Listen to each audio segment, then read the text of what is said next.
Last వీడియోలో back నెక్కి ఎలా వర్క్ చేసుకోవాలో చూపించాను కదా. ఈ వీడియోలో హ్యాండ్కి ఇలా సింపుల్గా వర్క్ అయితే చేశాను. ఈ విధంగా ఫస్ట్ నేను హ్యాండ్ ఎంత ఉందో మెజర్ చేసుకొని ఇలా మార్కింగ్ చేసుకున్న తర్వాత పర్ల్స్ని యూజ్ చేసి ఈ విధంగా స్టిచ్ చేస్తున్నాను. నేను ఇలా స్టిచ్ చేసేది ఫాస్ట్గా ఉంది, మీకు అర్థం కాలేదు అనుకుంటే మెయిన్ వీడియో మన యూట్యూబ్ ఛానల్లో ఉంది, ఇంట్రెస్ట్ ఉంటే ఒకసారి చూడండి. నేను ఈ డ్రెస్కి ఇలా ఎల్బో హ్యాండ్స్ ఇచ్చి ఫస్ట్ ఈ విధంగా అవుట్లైన్ పర్ల్స్ అనేది స్టిచ్ చేసిన తర్వాత 1 ఇంచ్ దగ్గర ఇలా మార్కింగ్ అనేది చేసుకొని డ్రాప్ షేప్ కుందన్ని యూజ్ చేసి ఫస్ట్ అనేది స్టిచ్ వేసిన తర్వాత ఆ డ్రాప్ షేప్ కుందన్ చుట్టూ అవుట్లైన్గా పర్ల్స్ని అనేది స్టిచ్ చేశానండి. ఈ విధంగా నేను వర్క్ అయితే చేశాను. నాకు ఈ డ్రెస్ మొత్తానికి వర్క్ చేయడానికి 100 రూపీస్ బిలోనే అయింది.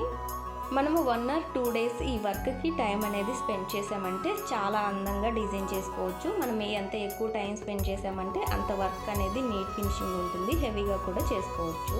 Please like and comment.